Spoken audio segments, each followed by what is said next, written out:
The Marketing Legends video series is made possible through the generous support of the Sheth Foundation. The Sheth Foundation is a not-for-profit organization whose mission is to develop and recognize scholars and scholarship in marketing globally and further the development of marketing thought.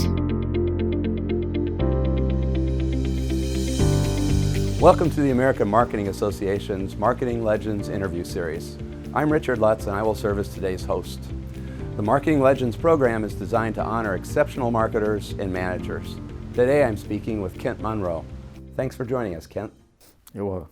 We're sharing your full academic biography as a companion to this interview, but would you briefly provide some context regarding your early life and career? What led up to you receiving your PhD at the University of Illinois? Okay, I grew up in a small town in central Massachusetts. It's a textile.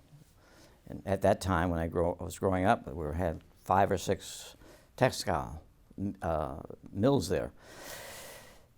And I remember in high school, the guidance counselor asked me what I wanted to be when I grew up. And I said, well, I'll go to college. I'd like to major in mathematics. And he says, well, what would you do with it? Oh, maybe teach at the college level. So when I graduated from high school, I did go to a small college in Michigan, Kalamazoo. Yes, there is a Kalamazoo, because people kept asking me, come on now, where is that? But there is one in Michigan. And I ended up thinking I would major in math, but I didn't. I had an undeclared major, but I ended up majoring in economics. And that was my first exposure, particularly in the sophomore year when I had my first economics course. And then as soon as I finished my undergraduate degree, I went right on to Indiana and got my master's. And while working on the master's, I met a man who was getting his doctorate in business education at Indiana. And he was going back to a small college in West Virginia to teach. And they were starting a program in business administration. And he invited me to join them. So I finished in August at Indiana, drove home to Massachusetts, but along the way stopped in West Virginia and had an interview there. Fortunately, I got the job. So I could get home and tell my parents, I'm going to be teaching in college. And that's something I had thought about a long time. And so I went there for 2 years and I enjoyed it. So then I started looking around. I wanted to get a doctorate. At that time, the marketing field had begun to recognize the need for quantitative thinking and quantitative analysis. And Illinois had just started a program, and it was emphasizing quantitative. And I could take an extra year of quantitative and forego having to do the language requirements. So I went there. I was there for a year and a half, did a lot of coursework, struggled because I remember there was 2 other fellows that joined the program with me, and we both struggled because, you know, if you're having a master's degree over a bachelor's, it's like this, but then your doctorate is so much more, and that first year is really, you hit the wall sometimes. But I had an opportunity to take a leave of absence and go to the University of Iowa and teach for 1 semester, the spring semester, which I did, and they gave me a chance to pull back and figure out what I wanted to do. And then the good thing for me is when I got back to Illinois, my advisor, who also now was acting head of marketing, said the University of Illinois, or the business school, has gone through a curriculum revision. They've thrown out most of the marketing courses that were there, and I had to quickly come up with some courses. He said, one of the courses I came up with is a course in pricing. Actually, it's called Pricing Policies. He says, I want you to teach it. And I looked at it and he says, I know you have some interest there. So I said, oh, all right. And he says, I'm going to give you some extra money to do this too. So he gave me a stipend over and above what a teaching assistant would get. And so that's, for the next 3 years, I developed and taught that course. And the interesting thing is, he said to me, I want you to go talk to Hicks Hughey, who's a retiring full professor of Illinois, very famous in marketing. And he says, let him tell you how you should go about doing this. So I went down to his office, and he said, young man, what can I do for you? And I explained to him, and he says, well, I'll tell you what. The students who come to this class will have already had their economics. You take the first 30 minutes, explain to them why that doesn't help in pricing, and then do what you want. And then he left. So I was on my own. But for 3 years, I did teach that course. I did it every semester, and I fell in love with the area of pricing. So in 1966, you attended the very first AMA doctoral consortium that was held at Indiana University. Would you describe that experience and how it influenced your future research choices? It was a very rewarding experience. I think there were 25 of us in that particular consortium class. Got to know them quite well, but also get to know some of the senior faculty. And I still remember, meeting Paul Green for the first time. And here's this big man, in the field at least, and very, very gracious man. And discussions we had about what was expecting of us as we go out.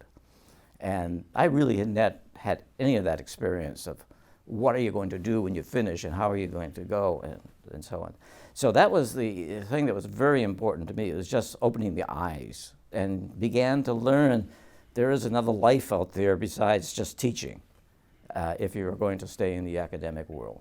You've been called the Dean of Pricing, given how much of your research has explored consumer responses to price. Would you briefly explain your role in the development of behavioral pricing?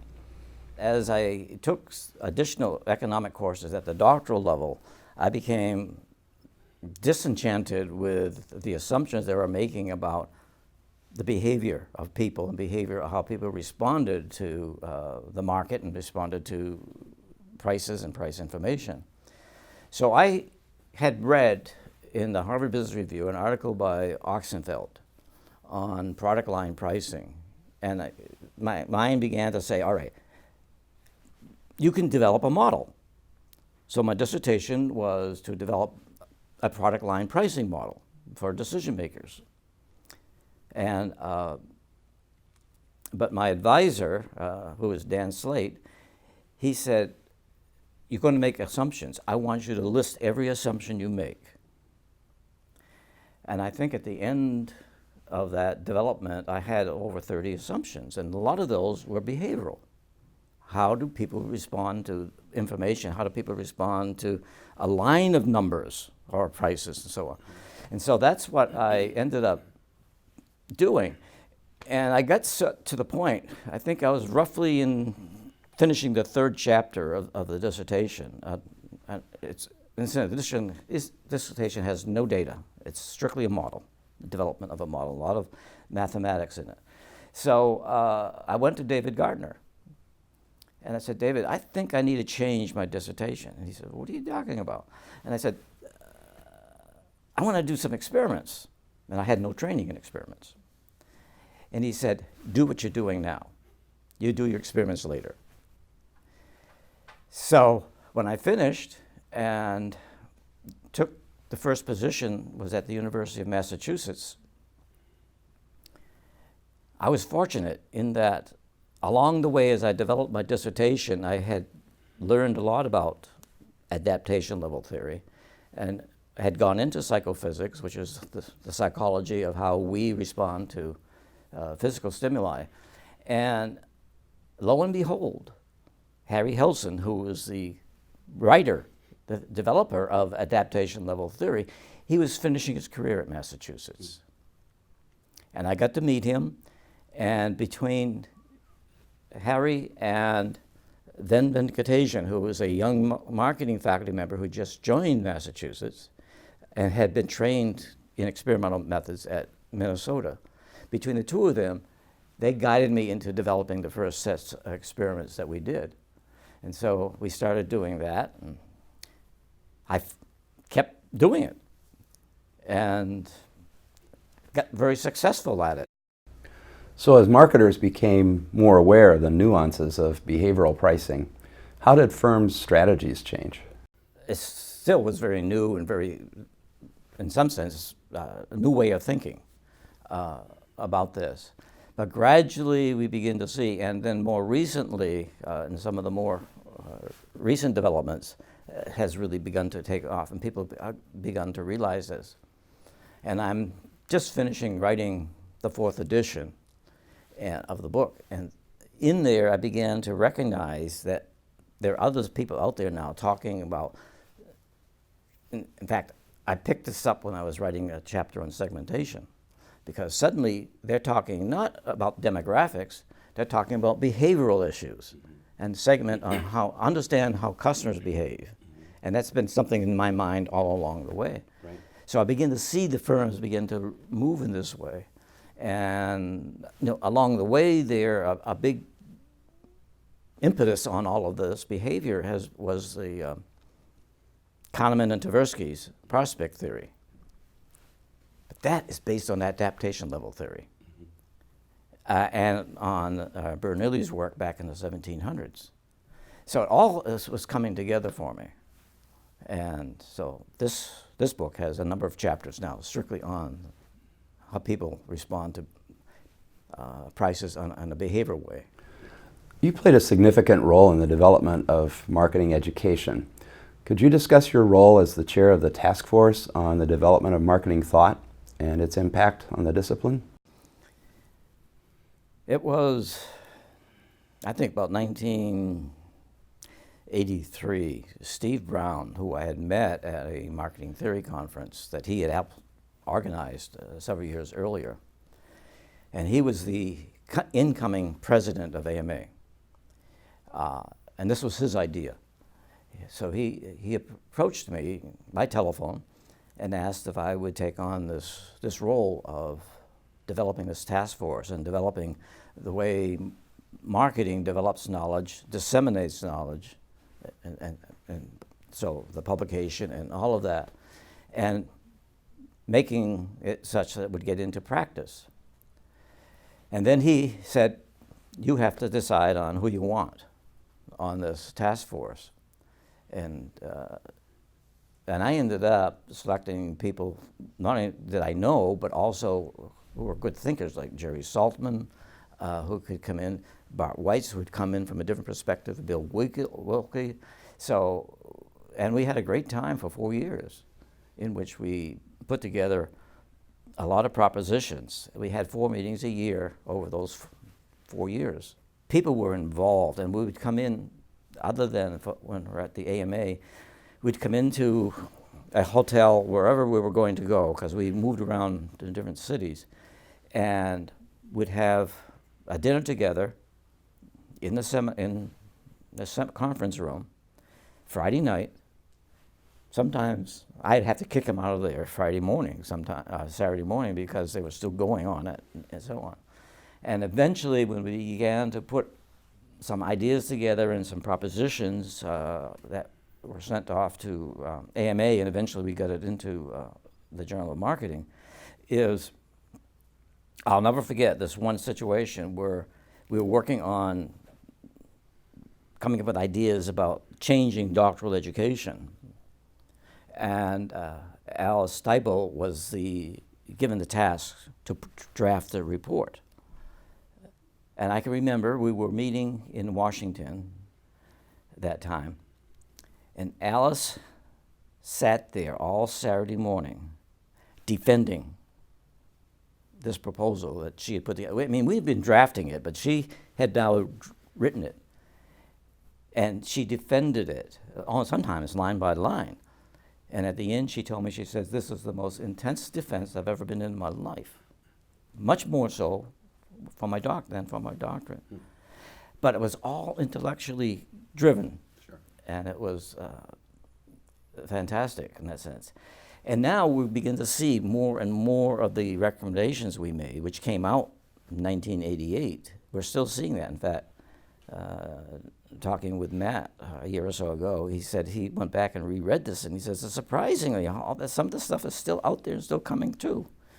You have an uncanny ability to balance research productivity while providing such significant service to the discipline. What advice do you have for emerging scholars to find a similar balance?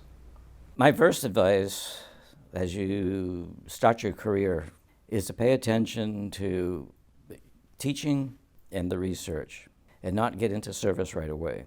I made the mistake. I no sooner had got to the University of Massachusetts, they were in their second year of a doctoral, they had just started the doctoral program, and one of the doctoral students in marketing approached me.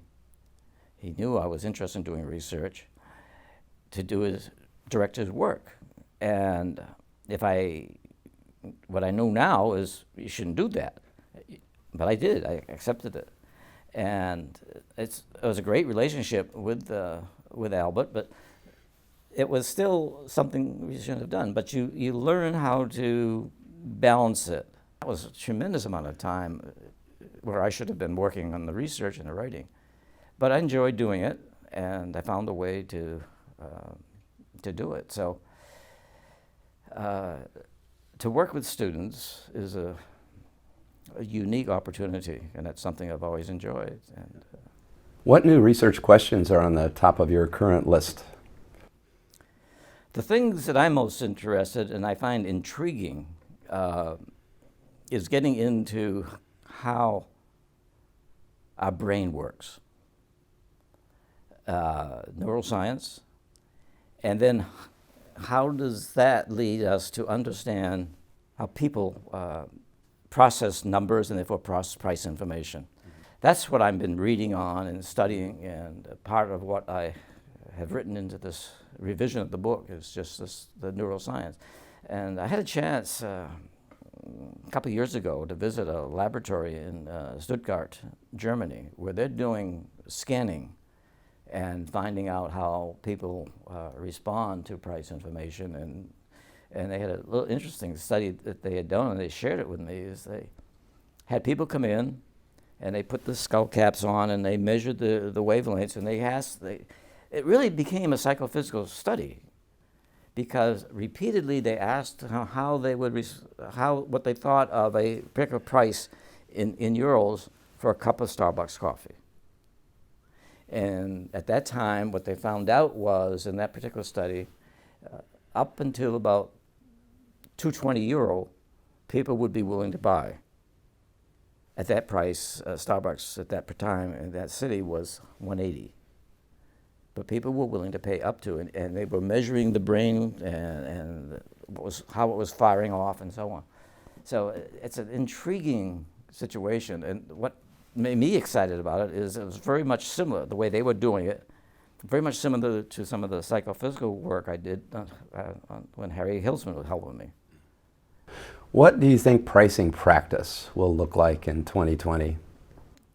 I hope it will be much more, well, in fact, it already is very analytical to start with, but it hasn't yet brought in to understanding some of the behavioral things that we know are happening out there. I think we're going to see a lot more interest, and I'm hoping something that I'm working on now at the University of Illinois is to develop a curriculum for undergraduates particularly, and then hopefully master's students as well, to do that. But we don't train people. That's a strange thinking. Price directly related to revenues, directly related to profitability, and the business schools barely teach it at all. Yes, yes. Lastly, we're going to ask you a few fun questions about yourself. What is your favorite location to travel to? I've got a couple of them. One is Singapore, very differently. The other is Stockholm. It's, I don't know why, because the times I've been to Stockholm, well, I've been there once in the summer, but the other times it's usually been colder. But there's something about the city that just is attractive to me. And Singapore is pretty. It's beautiful. What's your best childhood memory?